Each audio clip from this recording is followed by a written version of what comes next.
सरकारी कंपटीशन 24 में आप सभी का स्वागत है। आप सभी प्यारे मित्रों का स्वागत है। कई सारे बच्चों ने मुझे कमेंट किया कि सर कभी कल समझ नहीं आता कि विल की जगह कब मेल लग रहा है, कब माइट लग रहा है, कब मस्ट लग रहा है। सर वो कंडीशन क्या है, वो सिचुएशन क्या है। सर मैं जीडी का क्वेश्चन सॉल्व कर रहा था तब भी नहीं समझ आ रहा था कि सर कभी मेल लग गया कभी माइट लग गया।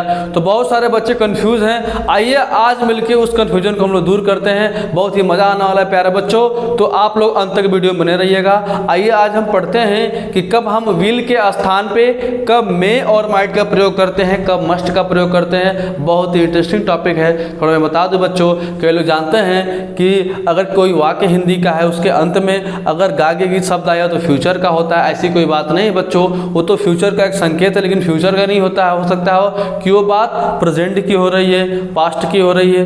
विल की जगह कब मे लग रहा है, कब माइट लग रहा है, कब मस्ट लग रहा है, तो आज हम चर्चा करने वाले हैं। ठीक है, तो देर न करते हुए आइए हम वीडियो को आज शुरू करते हैं बच्चों। तो आज का हमारा हेडिंग है प्यारे बच्चों, वो है फ्यूचर इंडेफिनिट टेंस को लेकर है। देखिए क्या है मेरा heading, future indefinite tense, FUTURE, future indefinite INDEFINITE, future indefinite tense को लेकर है बच्चों। आओ देखते हैं फ्यूचर इंडेफिनिट टेंस क्या है। तो नॉर्मल इसकी पहचान क्या आपको पता होगा ना।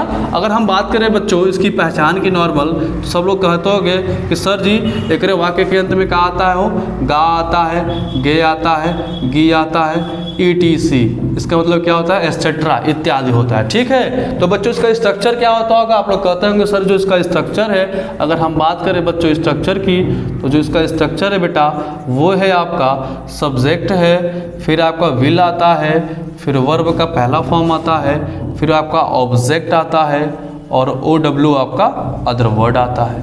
ये इसका स्ट्रक्चर हो गया बच्चों फ्यूचर इंडेफिनिट टेंस का। ठीक है ना।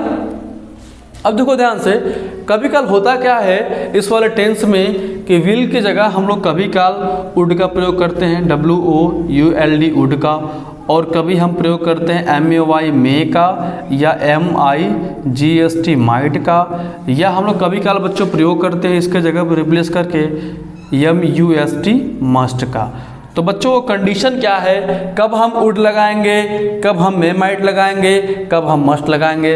बहुत ही शानदार टॉपिक है, आइए देखते हैं। ठीक है, अगर मान लीजिए कोई बात अगर प्रेजेंट में कही जा रही हो या पास्ट में कही जा रही हो। ठीक है, अगर मान लीजिए कोई बात है, सेंटेंस कोई है, अब वो बात अगर प्रेजेंट में कही जा रही हो और पास्ट में कही जा रही हो और वाक्य के अंत में क्या आया हो बच्चों, गा गे गी आया हो, तो उस कंडीशन में हम क्या करेंगे, वुड लगा देंगे। ठीक है, अगर उसी वाक्य में मान लीजिए कोई शब्द शायद आ जाए, ऐसे शायद आ जाए, तो बच्चों हम लोग क्या करेंगे, विल हमारा हेल्पिंग वर्ब है ना, मॉडल हेल्पिंग वर्ब है, इसको हम चेंज करके मे माइट लिख देंगे। शायद का भी काम कर देगा और गा गेगी का भी काम कर देगा। ठीक है बच्चों।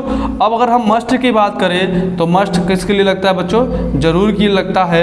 अब ध्यान देने वाली बात ये है बच्चों कि मे माइट मस्ट भी एक मॉडल हेल्पिंग वर्ब है। इसका मतलब क्या होता है, मे माइट का मतलब भी होता है सकता है, सकती है, सकते हैं, और मस्ट का मतलब क्या होता है, चाहिए। ठीक है, लेकिन बच्चों क्या होता है कि फ्यूचर इंडेफिनिट वाले टेंस में कई कंडीशन ऐसे आते हैं, वहाँ पर हम लोग क्या करते हैं, विल की जगह कभी वुड का प्रयोग, कभी मे माइट का, कभी मस्ट का प्रयोग करते हैं। ठीक है, आइए देखिए वो कंडीशन क्या है। तो कंडीशन को समझने के लिए हम एग्जाम्पल का प्रयोग करेंगे प्यारे बच्चों। तो देखो एग्जाम्पल क्या है, हम लेते हैं एग्जाम्पल्स, जिसे हम शॉर्ट में इजी भी बोलते हैं, एग्जाम्पल ग्रेसिया भी बोलते हैं। तो पहला एग्जाम्पल है हमारा, जैसे मैं कल लखनऊ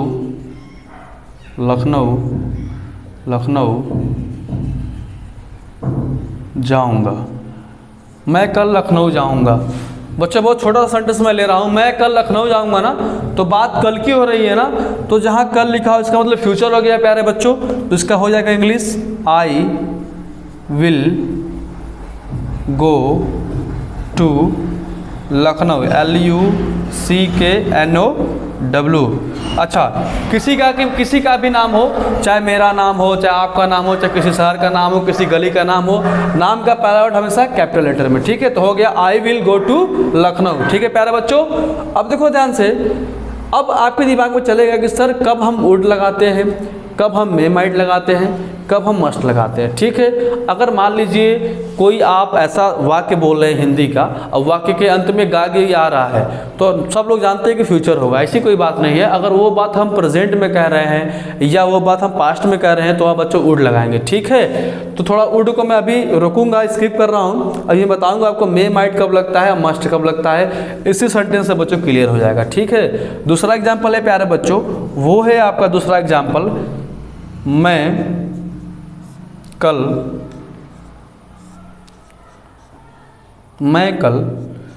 गोरखपुर जरूर जाऊंगा। मैं कल गोरखपुर जरूर जाऊंगा।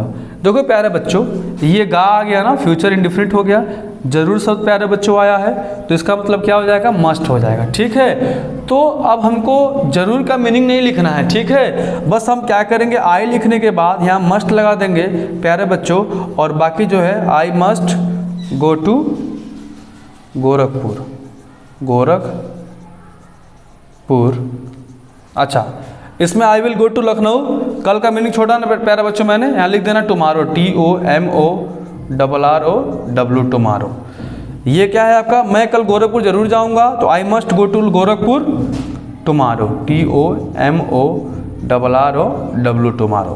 तो प्यारे बच्चों, अंतर क्या है कि इस वाले वाक्य में जरूर शब्द नहीं था, इसमें क्या है, जरूर है ना, तो विल के जगह हम मस्ट लगा सकते हैं। I must go to Gorakhpur tomorrow, मैं कल गोरखपुर जरूर जाऊंगा।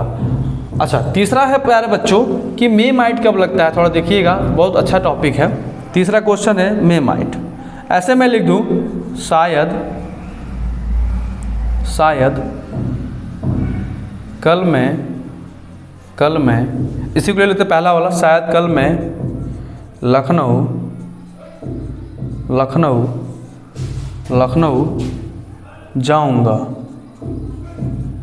जाऊंगा। शायद कल मैं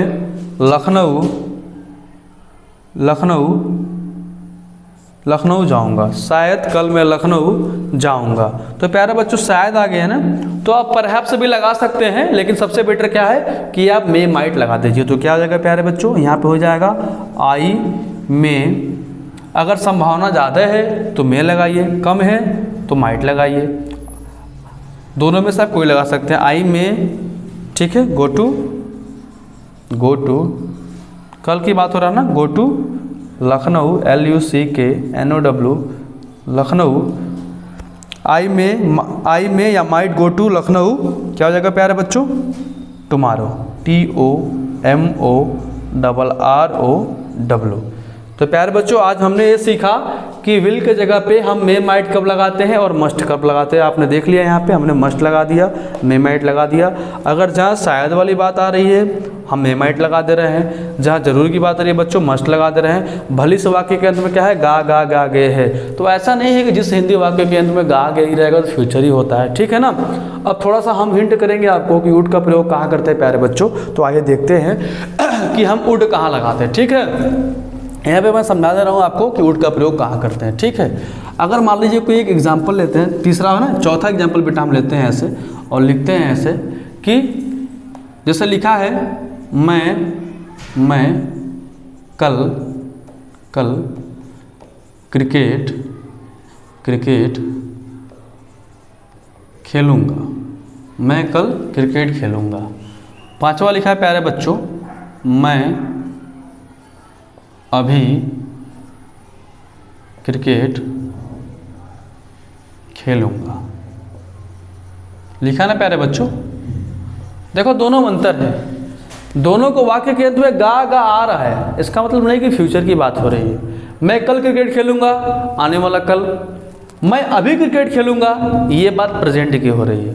तो बच्चों जहाँ प्रेजेंट की बात होगी, मैंने यहाँ पे लिखा है कि जहाँ प्रेजेंट की बात होगी, जहाँ पास्ट की बात होगी, वहाँ पे क्या करेंगे प्यारे बच्चों, वुड लगा देंगे। तो पहला हो जाएगा I will play cricket, I will play cricket tomorrow, TOMORROW। ठीक है प्यारे बच्चों, I will play cricket tomorrow. मैं अभी क्रिकेट खेलूँगा, बच्चों बात प्रेजेंट की हो रही है ना, कि हम दो लोग से बात करें, मैं अभी क्रिकेट खेलूँगा, तो क्या हो जाएगा, आई वुड लगा दो, आई वुड प्ले क्रिकेट, अभी ना, right now, RIGST, right now का मतलब होता है अभी होता है बच्चों। तो आज आपने ये सीखा कि विल के जगह पे हम कब वुड लगाते हैं, कब मे माइट लगाते हैं, कब मस्ट लगाते हैं। तो कंफ्यूज मत होइएगा कॉम्पिटिटिव एग्जाम वाले बच्चे, जो फिल इन द ब्लैंक्स आता है, थोड़ा सा ध्यान दीजिएगा, आपका क्वेश्चन सही हो जाएगा। मिलते हैं अगले वीडियो में कल। धन्यवाद।